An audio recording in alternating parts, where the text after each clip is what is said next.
Scene 9. Pran Talk. I admit I've been mad at Pat for days. So mad that I didn't want to even catch a glimpse of his face. Besides, I was angry with myself because I couldn't control my emotions and my words. I just needed some time alone to organize my mind, knowing I was being unreasonable. I was resenting him and thinking of him negatively. I should at least calm down so I wouldn't let my emotions take over and end up hurting like the other day. But judging from his action right now, this mad dog understands nothing. My neck is locked and pulled forward. Pat's lips smash against mine so aggressively that my eyes widen. I can feel his sharp teeth biting my lower lip.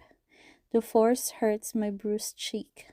I try to break free, but he uses his surprising strength to hold me in place with only two arms. How long has it been since I fought him seriously?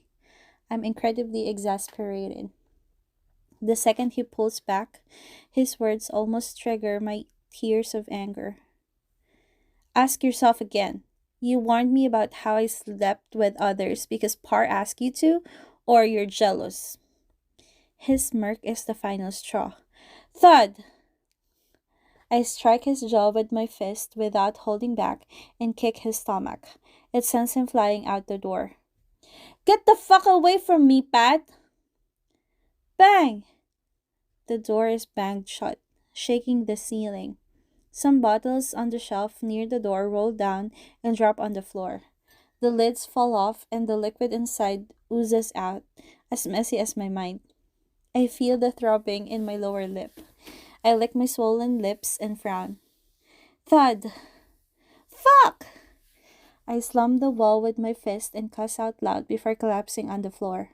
I lean my back against the door and look up at the ceiling, my eyes feeling hot, yet no tears trickle down. Pat kissed me. What the fuck was that? After submitting the study model and my thesis topic has been approved with the advisor's signature, I proceed to plan my project schedule to catch up with the following presentation. With time flying by, those with disapproved topics are busy meeting up with their advisors. Kay and Golf have been nowhere to be seen for days. The last time I saw them was 2 days ago. Their plans kept getting rejected, so they needed to call their seniors to ask for new designs. We have a long free period these days because the thesis credit is already counted as 10. We spend time principally working on it and match our free time with the advisor for the assessment. Today, I've been at the library since afternoon. Bran, you're here! Looking up, I see Y smiling from afar. Done with the topic assessment? He nods, beaming. Yep. Smiling like that, it must be good news. Yeah, it finally got approved. My knees almost buckled. Y says, seated himself next to me. I return a smile and continue reading. Pran, hmm? Are you having problems with the project? No. I take my eyes off the thick book full of human body sizes, comparing with objects with English descriptions, and look at him. Why? Y gives me a sheepish smile. Most of the wounds on his face healed, but the corner of his mouth is still bruised. The injuries start to form scabs. The gauze on his cheekbone was replaced with a small bandage days ago. The other guys are scared of you. You've been emitting this deadly aura recently.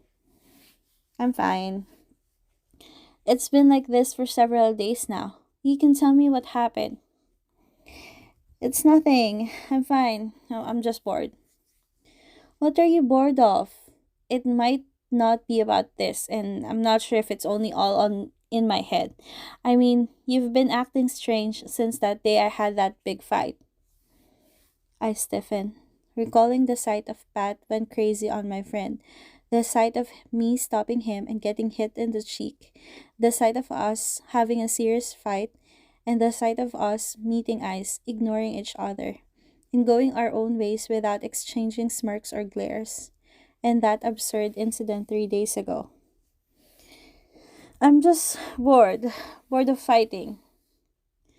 Bran, I don't know if my expression is so terrible that wise voice softens like that. I'm sorry. About what? I glance at his guilty face and laugh. Why did you put this guilty look on your face? The person who should apologize doesn't even feel guilty. I was so hasty.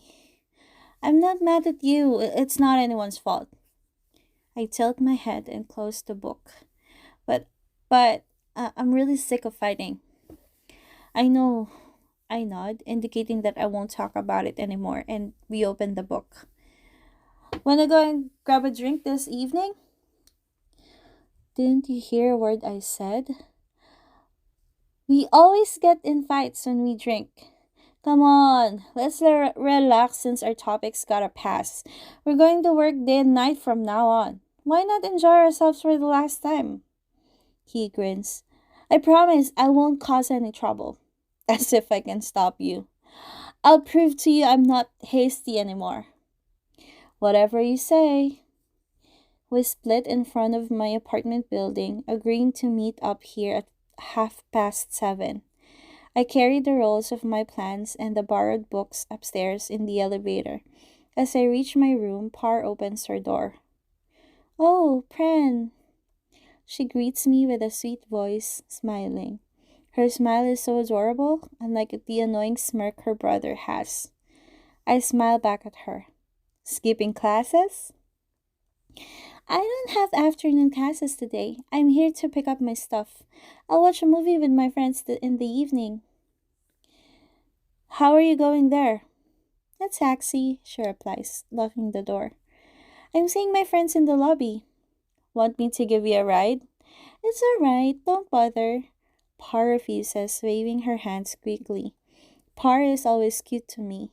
I can't imagine her crossing her arms and scolding Pat like a mother tiger at all. She's been kind and polite to me all this time. Maybe it's because of the drowning incident back when we were kids. It makes me feel like she is my sister, and she also thinks of me as her brother. Be safe. Pran. Yes. I lift my eyebrow. Her sweet smile fades, replaced with a worried expression. What's wrong? Are you still not making up with Pat? Are you really mad at him? I press my lips together and lower my gaze. Pat has been spending the nights at our place, but he came back late and got drunk every day. He remained quiet even when I complained. He looks nothing like himself. Bar recounts, her voice filled with stress. Does Pat have any idea his beloved sister feels troubled because of him? I'm worried about Pat. I still don't speak, not knowing what to say, unable to come up with comforting words. That's because this is not someone else's matter. I have a part in it too. I know Pat is flippant, lousy, self centered, narcissistic, and only causes you trouble. Wow, his sister is better than me in criticism. But to Pat, you are really important. My heart throbs with this inexplicably weird feeling. My heart beats faster to my irritation. I don't remember the last time I met eyes with Pat. I've been pacing the other ways whenever we bumped into each other these past few days. I entered my room as fast as I could when we ran into each other in front of the doors, not risking getting close to him. You can say I've been avoiding Pat. I'm not ready to talk it out yet. I got it. Enjoy the movie and take care of yourself. Don't get home late.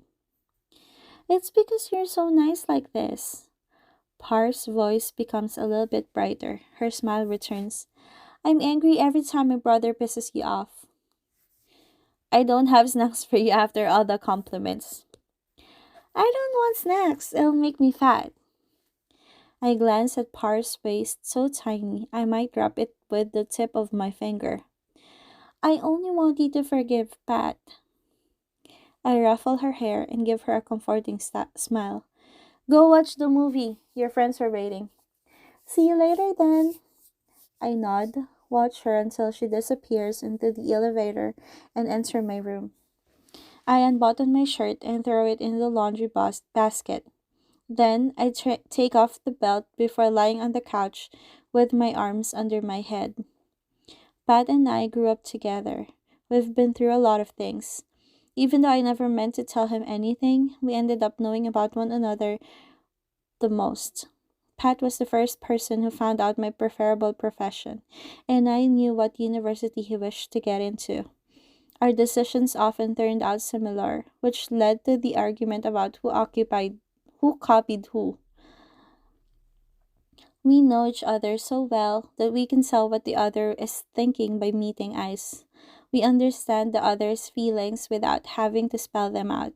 We hate, fight, and lash out at one another, yet we are each other's final resources. There were times when I looked at Pat's face while treating his wounds and wondered what he meant to me. We're not best friends who join at the hips or go everywhere together. We can't hang out together freely. Even so, we're not on bad terms. For the record, I once had a meal with Pat. It was in the middle of the night, and the place was far enough that our acquaintances wouldn't come across. Our relationship is unexplainably odd. As time has passed, the complicated feelings have become something we're used to. We're used to having each other around and bickering without ever holding grudges. I look out the window, watching the clouds floating in the sky and letting my thoughts fly away with them.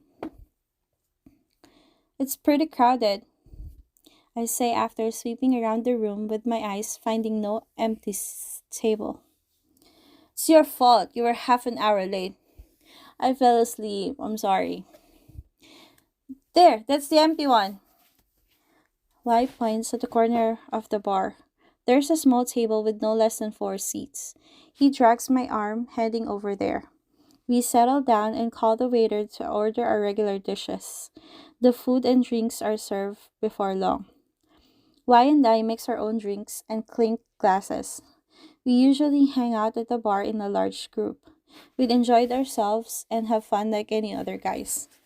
But if the two of us drink alone without inviting someone else, it means we wish to free our minds from everything. Y starts a conversation occasionally, not all the time. He allows me some quiet moments with myself and clinks his glass with mine from time to time as if to let me know he's still here. At the bar, besides drinking, girls are one of the things people come for. I have no interest in this matter though. Maybe I'm just too picky that I never feel like being in a relationship with anyone. You can say I haven't found someone who intrigues me enough. Girls did try to approach me, but turned their attention to my friends immediately after sensing my silent rejection. Unlike me, Pat is friendly, not flirty but unapproachable.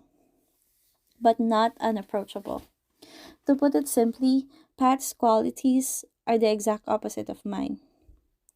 My hand freezes in the air before I can take another gulp as my gaze lands on the person I thought about just now. I don't know how long Pat has been glowering at me from where he is. See, no matter how hard I try to avoid him, this peculiar world keeps hurling us into each other. Beside Pat is a pretty girl. She's curling up against him. If I'm not mistaken, this is the girl Parr mentioned to me days ago. It's Nat, the science cheerleader. Many have told me this girl is dangerous. She never lets go of her targets. I shake my head, pitying the idiot who once got tricked and lost more than 100,000 for a girl. Pat has never been smart enough to protect himself. Those fierce eyes are fixed on me while his hand caresses the slim waist. Pat bends down until his nose touches the head of the girl next to him. Nat giggles and clings to him more closely, nearly getting on his lap. Her hand traces his chest and neck. I avert my gaze back to Y when they are so close to ripping the other's clothes off and becoming one. You alright? Y asks and leans down a little to look into my eyes. Yeah. You don't look well. Must have drunk too much.